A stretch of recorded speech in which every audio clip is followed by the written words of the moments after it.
Good morning, good afternoon, good evening, and welcome to AI for Good. My name is Bastian Quast of the ITU, the International Telecommunication Union, and it is my privilege to welcome you today to today's AI for Good session on using AI and digital technologies for the future of climate, featuring Solomon Asefa and Hendrik Hamann. As part of the AI and climate science series of AI for Good, hosted by Philip Stier and Duncan Hopman of the University of Oxford. For today, we will be using the Q&A functionality to create an engaging discussion. So please use that. It's at the bottom of your screen at the center. Additionally, we have the chat functionality, which you can use to communicate with all other participants. With that, I would like to please hand it over to our host for today, Duncan. Over to you. Thank you very much, Bastian. Yes, I'm delighted to present two eminent researchers from IBM who have kindly agreed to come and discuss the role of AI and digital technologies in climate science. Dr. Hendrik Hamann, who's currently a distinguished researcher and IBM Chief Scientist for Future Climate at the IBM TJ Watson Research Center. But firstly, we're going to hear from Dr. Solomon Asefa, who is Vice President at IBM Research and heads the research strategy and partnerships for impact science, including Future for Climate. Solomon, over to you. Okay. Thank you very much for joining us. Thank you. Thank you for the invitation. And it's a great pleasure to be here. And we look forward to great interaction throughout the coming hour. I'll just get started by giving you a little bit of a brief introduction about IBM Research and then pass it over to my colleague, Hendrik Hamann. So if we go to the next page. So, IBM Research is a global institution. We have research labs across almost all continents, and we have 3,000 research scientists and engineers across the globe, across all of our research labs, and we've been in existence about 75 years or so. And as many of you know, IBM and IBM Research has been at the heart of the IT revolution, including microelectronics, nanotechnology, and advances in computer science. But also we have done quite a lot when it comes to life sciences, mathematical sciences, and the physical sciences. And the reason we've been successful at it for over such a long time is because we hire some of our best scientists from different disciplines: computer science, electrical engineering, material science, and many, many other fields. And it's at these intersections that a lot of the innovation has been happening across our research labs. I am leading one of the youngest labs. We have two labs actually located in the African continent in Nairobi and Johannesburg. If you go to the next page, at IBM, we say that we're actually working on what's next. We're advancing technology. We are the organic growth engine for the IBM company, but we're also defining what's next in computing. For example, in AI, we're advancing AI hardware, but also exploring areas such as neurosymbolic computing. In security, we're advancing the frontier of fully homomorphic encryption, for example. And of course, quantum, right? So many of you know, IBM was one of the first companies to actually put our quantum computing infrastructure on the cloud, making it accessible to many people. And we have defined a roadmap in terms of the quantum computer that we're developing. In 2023, we have a plan to put forward quantum chip that will have over 1,000 qubits. So we're advancing the frontiers of quantum computing, and of course, we're advancing the frontiers of hybrid cloud as well. But we also do this in the context of solving some of the biggest problems that we have around the world. And of course, climate is one of them, but also healthcare and materials discovery. And we're leveraging these technologies and bringing them together so that beyond defining the future of computing, harnessing them to accelerate discovery across many domains. So if you go to the next page, and I know many people in this audience are familiar with this, but climate change is one of the biggest problems or biggest threats to humanity, right? We can just look at the recent IPCC report that came out about 2 months ago. And there's a few salient facts from that report, right?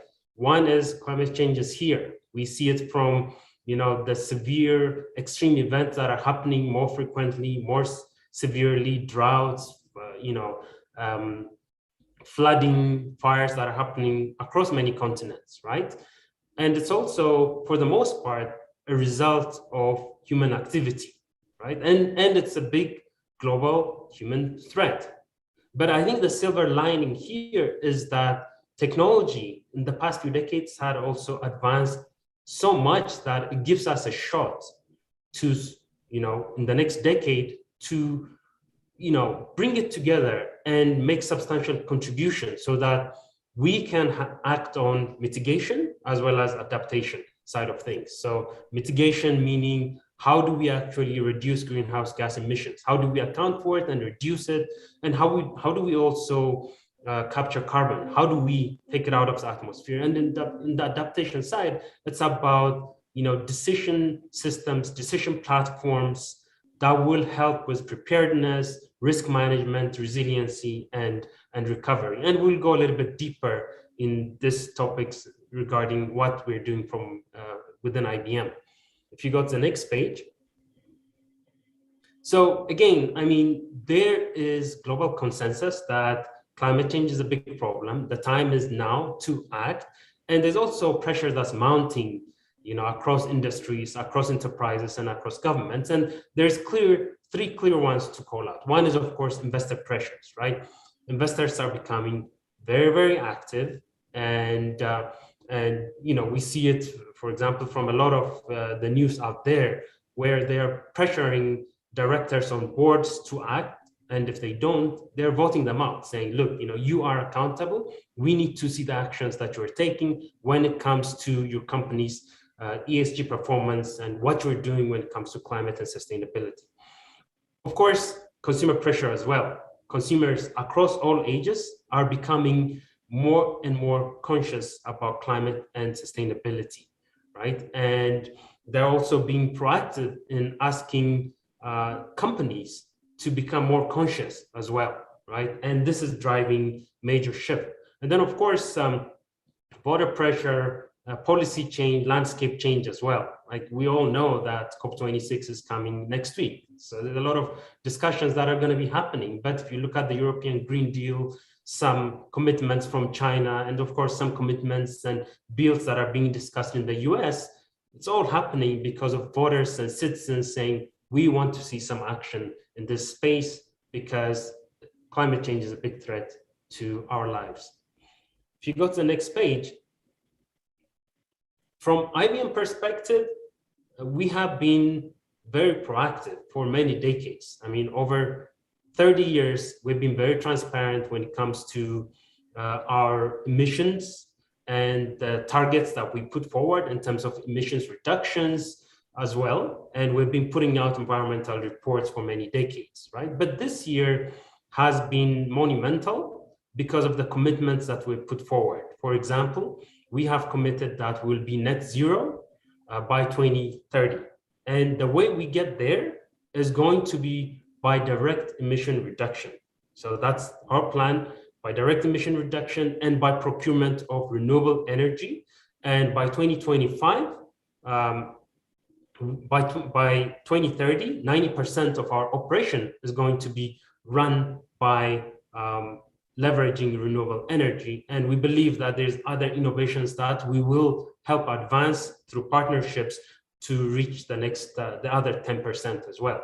And we've also been doing quite a lot when it comes to partnerships. Beyond committing to the climate pledge and other initiatives, we have been central at forming some of the biggest consortiums. For example, the MIT Climate and Sustainability Consortium, which has some of the biggest companies in the world joining, including Apple, Dow, Cargill, IBM, PepsiCo, Boeing, MathWorks, and Accenture, and a few others. And it's a very interesting kind of partnership because it's not only that there's some of the biggest brands, but some of them are going to come together, define some big problems. For example, decarbonization of some specific industries, or how do we advance circular economy, and a few other areas where we will be jointly bringing together our knowledge, our technology, and our partnership skills to really go hard and solve some of these problems,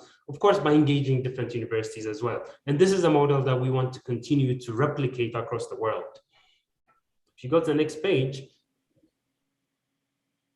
again, I mean, you all know this, there's a lot of technologies that are being developed across the world, both on the mitigation and adaptation side. This is just, some sort of mapping that we have done, but I won't go into it. Let's go to the next page. The point that I want to make is IBM, as an B2B company, we have visibility to many of the enterprise needs. As I've mentioned before, a lot of the enterprise companies are setting targets for 2030 and some for 2050 in terms of their emission reduction and their climate risk and resiliency goals, right? So we've gone across and mapped out across different industries some of the needs, right? For example, if you look at oil and gas industries, right? They want to adapt and respond to the fast changing climate actions, right? Like regulators, right? They also want to be participants in the decarbonization of the energy ecosystem as well.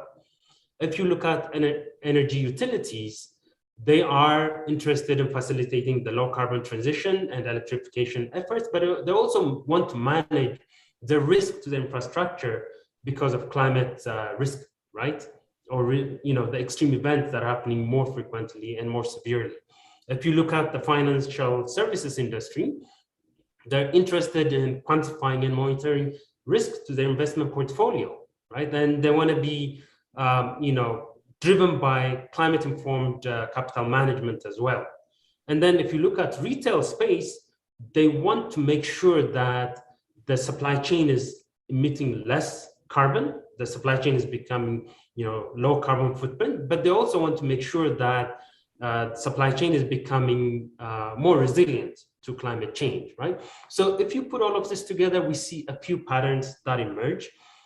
One is carbon accounting and reduction technologies are becoming more and more important to enterprises.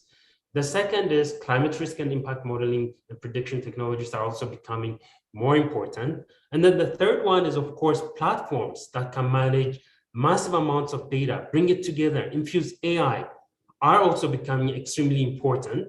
But also all of this needs to somehow fit into existing workflows that enterprises have, so that they can leverage the data they have, the workflows that they have, so that they can make better decisions. So those are the patterns that we have observed based on all of our interactions with different companies.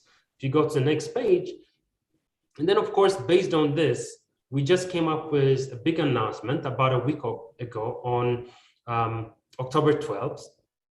We have developed a technology. It's called an IBM Environmental Intelligence Suite. It has a geospatial platform, as I've mentioned, that brings in all of the data and AI together. But on top, it also has what we call two engines. It has a carbon accounting and reduction engine and a climate risk and impact engine as well.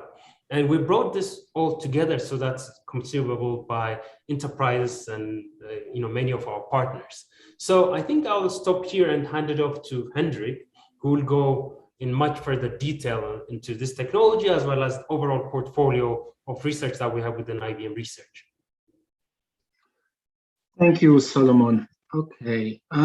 Yeah, Solomon, that was a great introduction. I'm going to now take you a little bit deeper, and maybe we start just by a quick overview of what are we doing in IBM Research around what we call the future of climate.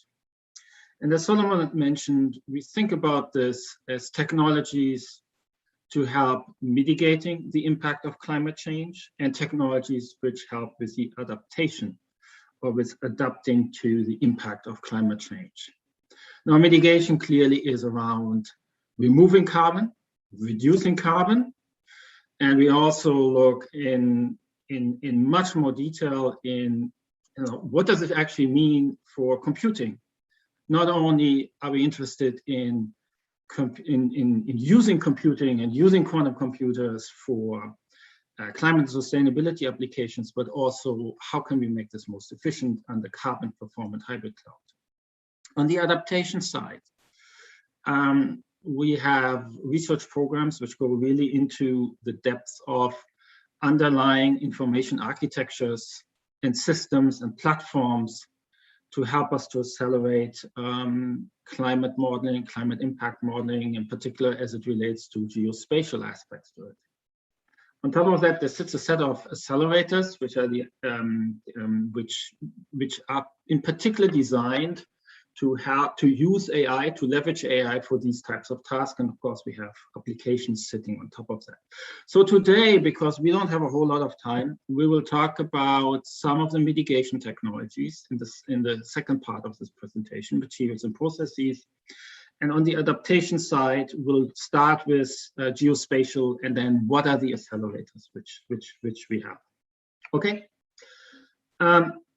Now, the first question you're wondering is, so why, perhaps you're wondering, perhaps you're not, but why is IBM interested in developing geospatial capabilities around climate impact modeling? And the answer is pretty simple, right? The reason is because climate impact is geospatial temporal, right? So the location is going to be different at different places. The vulnerability is going to be different at different places. It's also time dependent. And so in essence, if you look under the covers, really one of the key enabling technologies, and that's very much what our focus is, how can we help to enable businesses, but also academia and others to do things faster, better? It is around geospatial processing. And then on top of that, how can you accelerate the impact modeling? Now, we are not the only ones who recognize these challenges. This comes from some studies, some are recent and some are very old, which talk about this explosion of information and data about our climate. Right? So satellite data, modeling data, weather data, etc. And there was this interesting paper already in 2011, quite a while back, where it's basically stated that, look, what we're doing around data and information architectures and indexing of information and then leverage it for downstream data intensive workloads such as AI ain't going to cut it in the future. And so these people actually made an interesting prediction on how fast the data are going to grow. Now, if you look at this back, it was vastly wrong prediction, but still, it's very true what this paper says. And there was a recent study here by the National Science Foundation in the US, and of course, they're also calling for underlying technologies which really help us to accelerate the discovery of climate solutions. Okay, now people will ask, well, climate data and downstream analytics. So why is that challenging, right? And are we already dealing with this? Well, so the one reason why I would say it's relatively challenging is, of course, climate data comes in so many different modalities, right? And if you think about the geospatial concept, different spatial resolutions, temporal resolutions, it is vast, it's big, but it's also complex, right? It's very differently represented. The other key challenge you have today is that a lot of the climate data is too big to move, right? So you think about the European Space Agency, right, which arguably collects high value climate information every day. It's around 10 terabytes a day. That is a lot of data. That's a lot of data to be moved to your application. So this whole notion of data and what we call data gravity is a main challenge for what we're doing today. And as it turns out, because of that, we're really only leveraging 1%, maybe 0.1% of all the climate information which we have available to drive our models, to make better decisions for the future. Then a more subtle point perhaps is why are we dealing with these challenges of data gravity? And the fundamental reason, if you look under the cover, is it's all about the way you index the information, you index climate information. And there you're going to see that a lot of the climate information is still being indexed on object level, file level, right, tile level, right, satellite images, mostly managed on metadata level about files. So it's completely outdated if you compare this with novel technologies, right? If you compare this with the level of indexing, for example, we have in transactional data or in social data, or even in our web searches we do, where we can, as you know, search billions of web pages in 0.5 seconds. So to address these issues, right, complexity of the data, the fact that the data is huge, the fact that it cannot be moved, the fact that it has gravity, meaning that really you cannot move the data to the computation. You're really going to move the computation into the data, and the poor indexing, which is really at the core of that. We built this underlying geospatial platform, which we call internally in IBM Research pairs. And let's just walk you through quickly some of the steps, and then what this technology does and how do we apply it for climate impact analysis. So this technology is a big data platform for geospatial climate data. And what it does is it takes care of this complexity of all this different data, all the different data representations. So we ingest and curate around 10 terabytes through pipelines, which we maintain. And these pipelines we maintain to commercial data providers, where we take out licenses. It could be your own data which you push up into the system, or it is open data. So we maintain pipelines, very much like a real-time system. So each time there's new weather forecasts available, and some of these weather forecasts we're using for our own products for forecasting, because IBM owns the weather company, we push it into the system through a data curation and ingestion service. And what do we do during that ingestion service? We're basically doing aligning, filtering. We map the different resolutions, but in essence, we really align the different layers. We align the different layers in space and time. And then once that is done, you have analysis-ready data sitting in the system. It's a persistent, people refer to this often as a data cube. I don't like that word cube because it's not a three-dimensional cube, right? Cube is 3 dimensions. It's an n-dimensional cube, so to speak, which has all that data curated, linked in space and time, links to additional dimensions, and sits there. And today we have around 6 petabytes, and it's constantly updated. Now, how does that solve the data gravity issue? Well, the data gravity issue is being solved by using a distributed compute system. So instead of keeping everything on the file level, you index the information, and you index the information, which is really key here, is not on the metadata level like everyone else. No, you index the information on a pixel or superpixel level.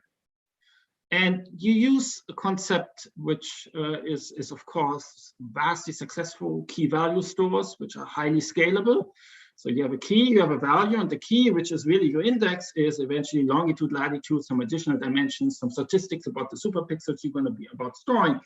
And that means if you're looking for information, you want to retrieve information, you want to run computation, you can go directly to the information. And because of the nature of a key value store, which is distributed and which has chopped up all these different pieces of data into independent sources, you can parallelize it and be massively parallel. On top of that, we run services. And there are all kinds of services, depending on how you want to use that system. We're going to get into this a little bit more as we're talking about how do we use these capabilities for impact modeling. So you can query the data out, you can run complex analytics. Because you have a distributed system, you can connect to Spark, or you can connect to MapReduce, which means you can put actually analytical tasks into your query, no downloading involved, etc., and then execute on this. There's also real-time services versus batch mode services. The system also, this is sort of a side point, but it is an important issue for pretty much everyone, but especially our customers, is you're dealing with a lot of data. A lot of data comes from different sources, from different governments, from maybe some private data. So data governance around climate data is, in general, is really important, but around climate data is important too. And it can be a huge challenge. So we support that whole process, right? From the source to the derivatives, through the analytics, through data governance process, so that at the end of the day, a customer, client, or user doesn't have to deal with hundreds of thousands of different APIs and terms of conditions, all that kind of stuff. No, you get a single set. So that's sort of a more of a mechanical feature of the system. The system is actually available and usable to partners, clients, users through APIs and SDKs. So that's how it works. Now, is it really faster? So let's take a really basic and simple example. Right, most scientists who think about building, studying something in climate research, and they would be looking for data, right? And they would be looking for data, and there would be, although you really shouldn't do that, but they would be also trying to retrieve some data. So if you compare now, let's say you want to get 1.6 gigabytes, which is really not a whole lot of geopotential data, right? For 6 different pressure levels. And you go to our friends from ECMWF, right? Which is, of course, as most of you guys know, the European analog of the National Weather Service, which we have in the US, a leading weather data provider around the globe. In that system, it would take you for this 1.6 gigabyte, 743 seconds. And if you would do something similar with the USGS, which is the US system, Earth Explorer, it would take you 2,000 seconds.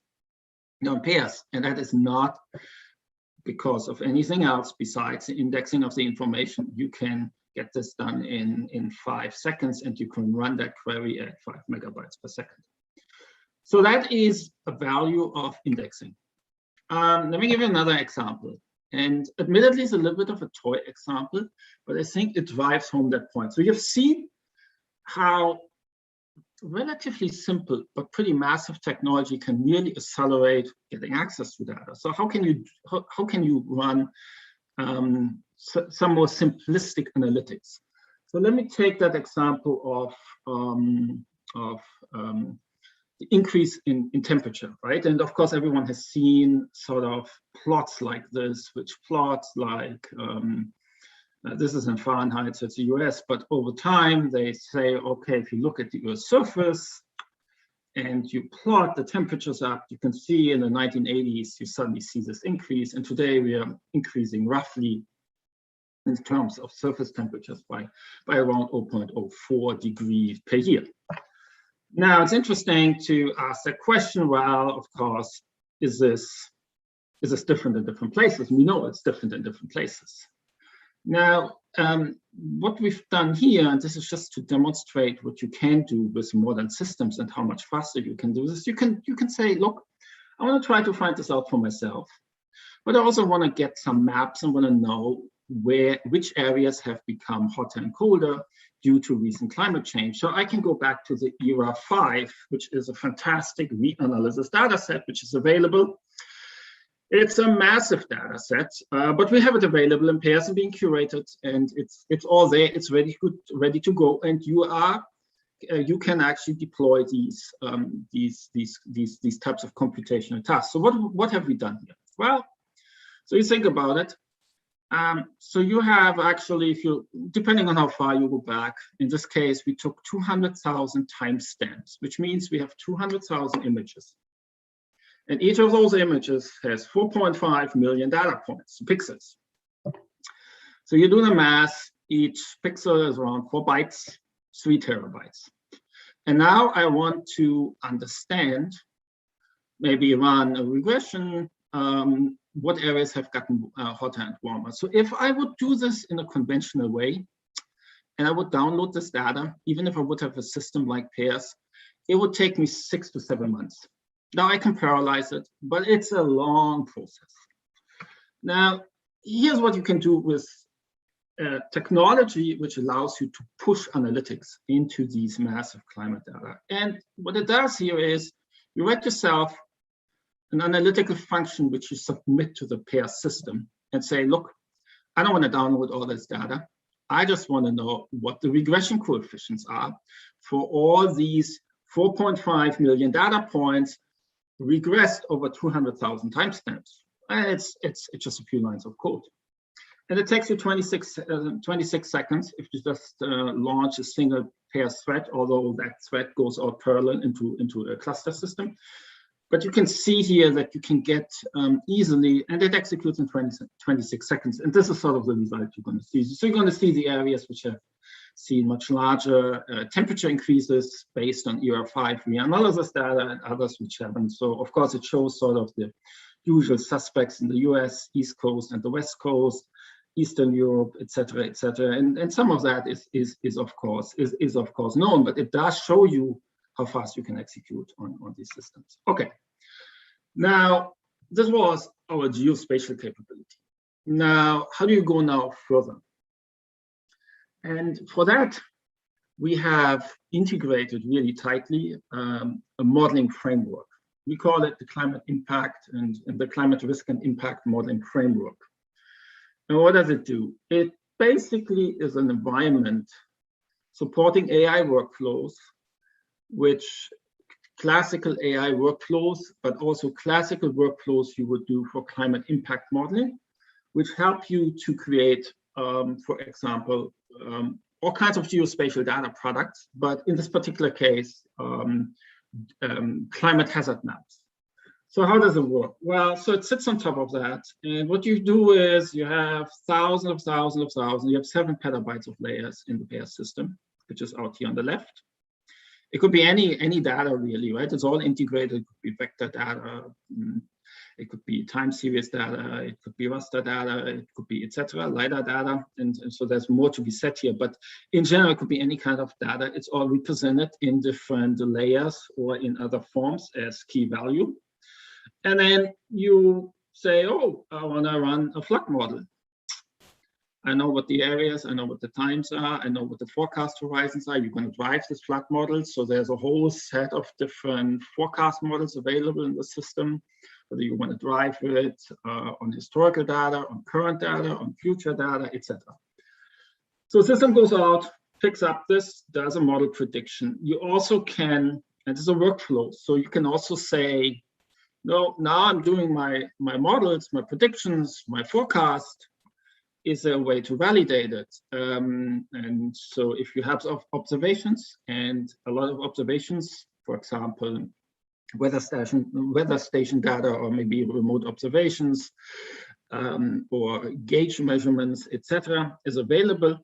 And then you can, we have some AI models to help with, for example, flood detections. You can then basically run automatic validation. And once you have this automatic validation, you can take that error and propagate it down to the models. There's a list of what we call base hazard models, which are AI-based. And they sit here, you can select from them. And of course, you can add your own models. Okay, so we talked about the geospatial aspects. How do we accelerate this?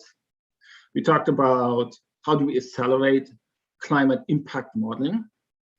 Now there's of course way more you can accelerate and way more applications and way more details. And so I just want to give you a short glimpse on some of the accelerators, AI accelerators. And I picked an accelerator which is probably quite simple to understand, which are these weather generators. So what are weather generators? Weather generators are basically systems who can create downscaled, synthetic, high-resolution data from coarse climate predictions. And they do exist, but we still decided to do some additional work on them because we really had 3 objectives for these weather generators. And I think they all make sense if you think about that a lot of the applications are for climate impact. Okay, so what is the first what's the first requirement we wanted? We wanted to, of course, have realistic downscaling, and that's what actually weather generators do. So can I take these coarse predictions, right, which we have about the decadal forecast, which we have available, and can create downscale data products. So can I create synthetic weather conditions? And that's what we wanted to do. But of course, We also wanted to not only get these somewhat realistic weather fields, but we also wanted to have an understanding of what the uncertainty of that is. And to do the uncertainty, these weather generators have to be computationally efficient, because then you can run many of those simulations. And so for the uncertainty quantification, we did a lot of research in trying to drive up the efficiency of these weather generators. And then the final requirement, and this perhaps the most interesting one, is what we see is these weather generators should also lend themselves to what-if scenarios, right? So the whole question we often get, or the whole question sometimes people ask or enterprises wonder is, so let's say Hurricane Harvey, right, a major hurricane in the United States, would have lasted one day longer. And of course, you can't just assume it would be the same, just add a day to that scenario and then recalculate your flood model. You need to have something realistic. And so that's what we really wanted to do. So we wanted to have a weather generator where we can run these counterfactuals and run or what-if scenarios on these weather situations. So here it is how it works in the high level. It is really relatively simple. Really, the weather generator takes in these coarse climate predictions. So let's say precipitation fields in 5 years for certain parts at really coarse spatial resolution that is available. That's the best of the art. We then go back and leverage all this historical high resolution climate data. So for example, the ERA 5 data, which I showed you. And then, of course, we have all kinds of control variables which drive that. And that feeds into the weather generator. And then on the other side, there comes out some those synthetic but realistic weather fields, which we then can use to drive impact models. Now, to do this, you, of course, need to have control. You need to have control over the climate change and the variability in climate change, right? So La Nina, for example, years. You have to have control over the correlation of these spatial and temporal features which you have locally. So that needs to be controlled. And of course, you also want to have control over the extremes, because extremes really matter if you're talking about climate change. So here it is. A first version of this, which we published quite recently, is a deep learned weather generator, and we're using an autoencoder to create a representation of all this climate data, of course, highly complex, for example, the ERA 5 data, and represent this in the Latin space. And then from that Latin space, you have the advantage that you can actually sample really effectively the distribution of weather conditions. And this distribution is known or can be assumed to be known. And because of, and we use for these types of contributions a quantized reconstruction loss. But that then allows us to create these realistic weather fields, including these extremes. It also allows us to create some of these what-if scenarios. Now, if you put this all together, this is really how it works. Again, we talked here on the left side on all the data sets we have in pairs. We have here the SIMF workflows. So let's say you're interested in pluvial flood or coastal floods or fluvial floods or wildfire. You have these different models, but each of these types of precipitation forecasts and the scenarios and the climate data is fed into the weather generator. Then you have this distribution of conditions. You have your pluvial or your search model or your stream flow predictions. And then that is being used to create these types of hazard maps. For example, to come up with a probability for certain flood depths, or the numbers of flood days at a given size, or the probability of extreme rainfall events, etc. And so these types of flood maps, and I think Solomon showed this earlier, are part of this environmental intelligence suite, which are then used by enterprises and customers to understand really what is a risk. to my assets, right? What is the risk to my long-term operations, and so on and so forth. Okay, let me go to the second topic. I will be quick, and then hopefully we have a little more time on the also on the materials. So we talked about the climate modeling, went in detail. So let me just give you a really brief glimpse what we're doing on the enterprise carbon performance. Of course, we start with, so here we're really talking about how do you account for your carbon footprint as an organization, and how do you optimize it? And you start with accounting for your carbon, because if you can't account, then you can't optimize. Now, accounting sounds something really boring, and it's all well established, right? There's scope 1, scope 2, scope 3. But the innovation we in research bring to this table is that a lot of these accounting challenges are really limited by the available data. So we have a set of data augmentation techniques. So for example, to help to read utility invoices. So you know how much renewable energy is part of your energy mix, which is important for your indirect scope 2 carbon reporting. So there's a whole set of these kind of things. Then on the next level, so once we account, and that's really important, it's also part of this environmental intelligence suite, we help customers to identify problem areas. So hotspots, you can call them hotspots. So let's say you have a set of buildings, or you have a fleet of vehicles. You do the accounting. Now, how do I find the outliers, right? Because there might be good reasons why some locations have higher carbon footprint than others. So how do I do this, and how do I do this in an explainable way? And so we have a set of techniques there too. So this is just to sort of highlight. One is where you have your feature space. Let's say it's a building, or it is a supermarket, you own them, and there might be a refrigerant use in the refrigeration of these supermarkets. So a lot of customers, of course, as you can imagine, they have tens of thousands of these supermarket facilities. Then you're going to be looking at the features. You can run some clustering algorithms. You can do an MDSS, find the outliers, then look at the features, and then drive the explainability, and then that can be directly integrated into the workflow. So it's an example of what we do in this area.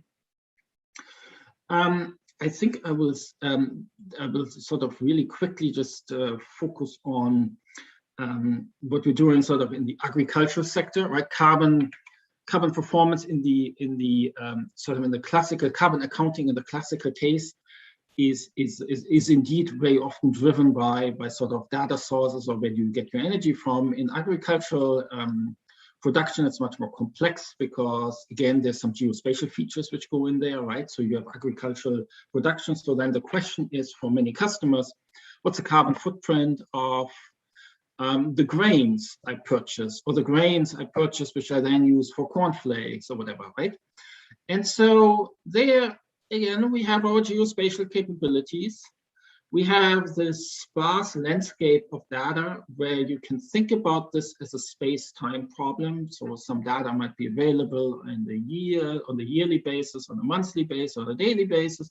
And then you have all kinds of different resolutions. So certain data, for example, yield data or soil data, might be only reported on the county or on the state level, etc. So you have to bring in all these distributions. So the innovation IBM brings to bear here is that we have actually really clever data fusion techniques, where we can take all these data sources and look for consistent relations between them, because we know they're related, right? If you have an aggregated corn yield, you know, for the UK or for the state of Iowa, you can actually map this. You can understand and learn using AI the distributions between the macro state and the micro state.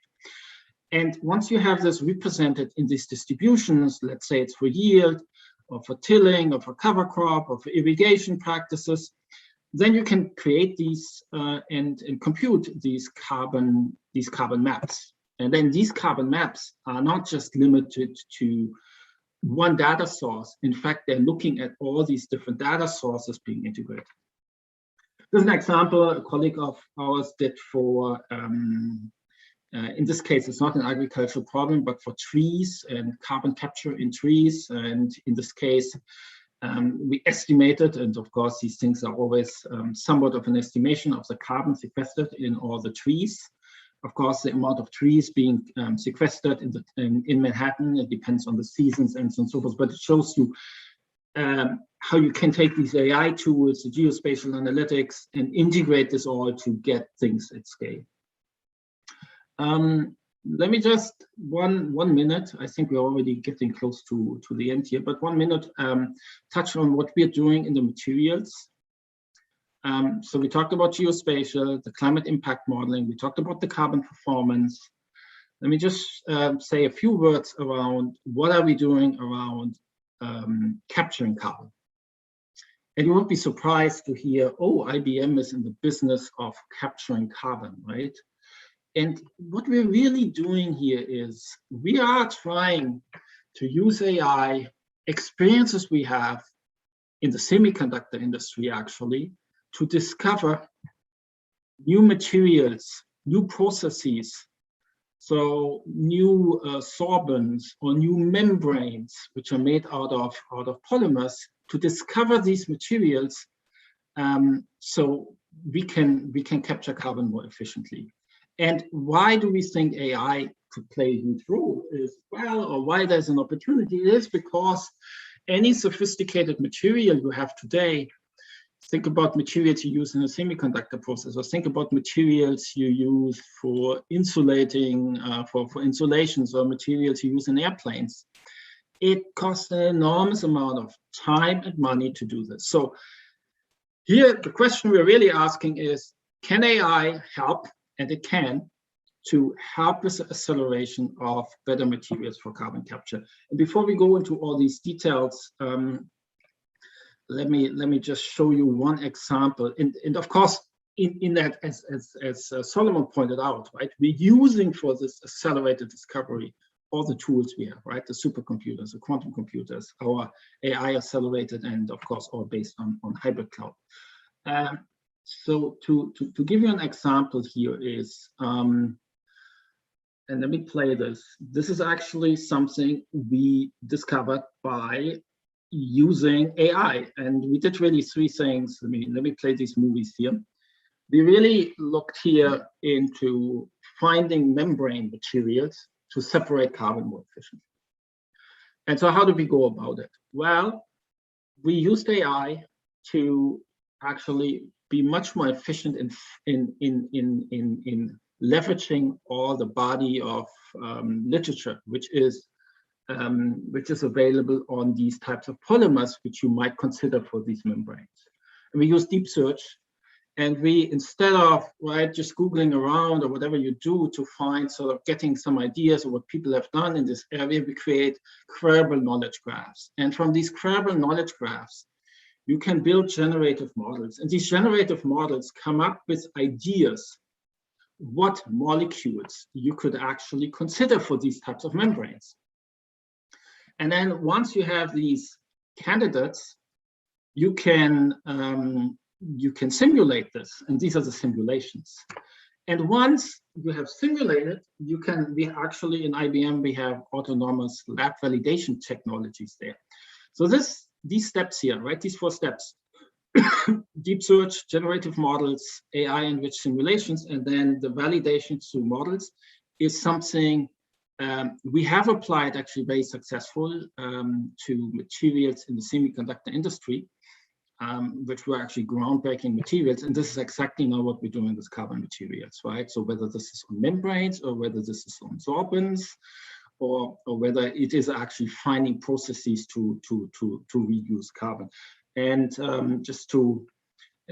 I think I'm going to stop here and maybe hand back to Solomon with this chart, because the one interesting part about all this work we showed and much more is that a lot of that work is actually also going on in the UK. Maybe Solomon, back to you. Yeah, I think just a few comments on partnerships. Of course, accelerating discovery, while we have enormous experience based on the technology, and we're doing a lot of development of AI, quantum computing, and hybrid cloud, it's not something that we want to do in vacuum. And as I mentioned earlier in the introduction, the problems that we're trying to tackle are massive, right? Global, climate change is a massive global problem where significant partnerships needs to happen in order to tackle it, right? So, we are forming some interesting partnerships, like, for example, the partnership that we have formed with STFC, which, part of the agenda is specifically on climate change, accelerating discovery when it comes to materials, as well as, climate informatics, climate risk, and impact modeling, and so forth, right? So this type of partnerships, right, multi-party partnerships, are going to become more and more important, and we hope to partner with other institutions as we move forward. And if you go to the next page, Hendrik, I think I just want to conclude by kind of quoting my favorite leader here, Nelson Mandela, and I'm speaking to you from South Africa, so it's time appropriate. And one of his quotes, he says, "One cannot be prepared for something while secretly believing it will not happen." And as I've mentioned, earlier, look at the IPCC report. Climate change is here, and something that we need to confront. We can't just secretly wish it away. And when you actually now start looking at the confluence of climate change and health and a few other domains, it actually becomes, more and more important that, we partner together and really tackle these problems. So I think we'll stop there. Fantastic. Thank you very much. Very appropriate quote. I'll dive straight into the questions because I'm conscious of the time. We have a question in the chat from Tim Palmer, who asks for your view on the difficulty in describing regional patterns of climate change, given that the real world data on which the AI is trained doesn't know much about climate change. So this is the fact that, in historical record, obviously, we haven't seen much of what could happen. And so asking AI to extrapolate this high nonlinear system raises questions about reliability. I'm not sure if that's probably to Hendrik based on the WeatherGen work. Yeah, I mean, I can start. I think, look, and we didn't have a chance to go deeper into that. It's a really valid point, and we always think about AI in combination with, let's say, physics-driven approaches, right, or ab initio approaches. It's not one or the other. In fact, it is combining this, right? And there's no question, huge opportunities in using AI, data-intensive approaches to help the physics. But that's really the way we think about it, right? And only if you look into both ends of it and create a feedback loop between, what is AI telling you? What have you learned from data-intensive methods, and how can this feed back to understanding the underlying physics of these processes? We're going to be successful in improving these predictions in the big picture. Yeah, I think I would also say that's also in the context of the decisions that you want to make, right? There are some regions in the world where none of this information is available at all when it comes to decision making, right? So yes, we know that, based on the lack of availability of historic data, the, AI might not lead you to an exact, accurate decision, but actually saying, hey, this is the trend and this is uncertainty, that by itself provides a lot of value when it comes to, decision support systems and, some measures that decision makers could take when it comes to resiliency and so forth. That actually leads on quite nicely to a question in the Q&A from Sigmund Kluckner. I hope I pronounced that right. Are the outputs of the models accessible openly through any source of open source license? If not fully open, are there any non-commercial terms that can be used? Yeah, so we have academic versions or academic licenses to some of the products we talked about. So yeah, if there's interest, shoot us an email and we're happy to connect them, right, Solomon? Yeah, absolutely. Absolutely. That's good to know. Thank you. And also, I guess on the pairs platform, is the data available through the APIs directly? I mean, I guess the compute is the primary kind of, that's where you get the big wins in efficiency, and the computer's next to the data. But is the data accessible behind that, this curated data set you've created? Yeah. So you have the choice as a user to take advantage of in-data computation, as I put it, or you also have advantage to query it and download sections of that data, or whatever you wish. It's not prescriptive in that in no way. If I may ask a technical question, I'm fascinated by the whole architecture of that. But you have these key value pairs of superpixels, you referred to them as. Do you predefine a size of that pixel, so some level of aggregation? Yeah, that's exactly right. It's not aggregation, but it's all, the whole resolution challenges are dealt with nested resolution layers in the space and time domain. Oh, interesting. And so that gives you that integration in space and time, which means don't expect which means the data is curated. It's not a copy of the original data. We don't believe we should create copies of the original data, right? So we do that curation to create these, what people usually refer data cubes, and the data cubes have these nested resolution layers, yes, in space and time. Yeah, okay. I was curious, then once you have these data cubes, and you presented some really interesting work on extracting information and making these, predicting distributions from the micro scale up to the macro scale, how do you ensure those relationships are causal rather than just coincidental? No, absolutely. A lot of these relations between, if you refer to that, between microstate and macrostate are basically user inspired. So it's something you provide as a user, right? It's like I mean, we had this earlier comment on AI, right? So we do believe in conservation of energy, conservation of mass, and so on and so forth. And here it's a conservation of, I guess, of mass if you add up yields. So these types of principles, right, on a really high level, we apply to constrain the AI, because otherwise you're completely right. You would get you could potentially get garbage. Interesting, thank you. Yeah, I think that's a challenge certainly we face on the science side of things. I guess just as a final question then, we had a really nice talk from Peter Bauer and Peter Dubin at ECMWF last week, who kind of put out a call, if you like, to industrial partners to to support and engage with Destination Earth and other digital twin projects in the EU. I'm interested if that's something that IBM are engaging with or discussing internally.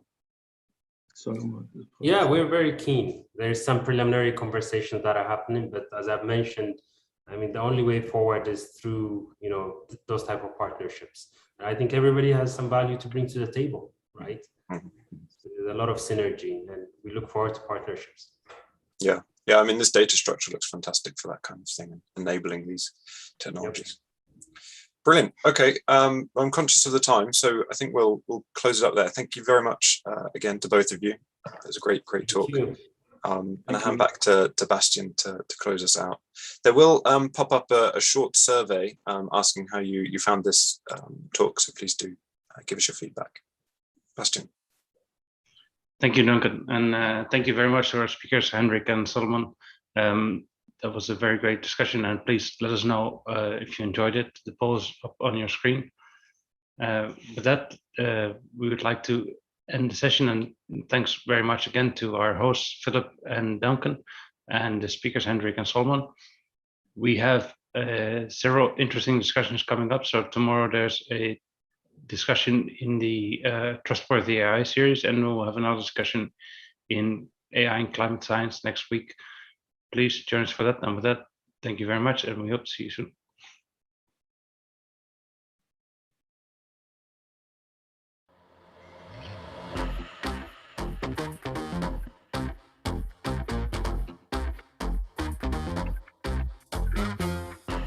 Selector, rewind selector, rewind selector,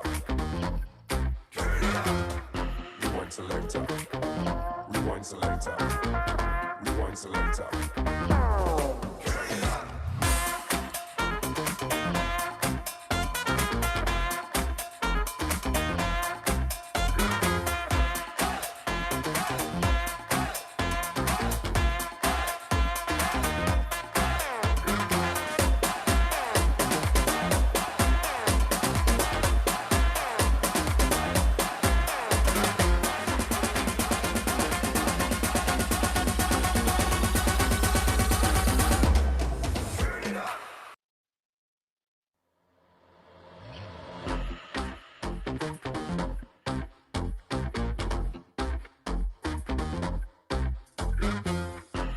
Selector, rewind selector, rewind selector, rewind selector, rewind selector, rewind selector.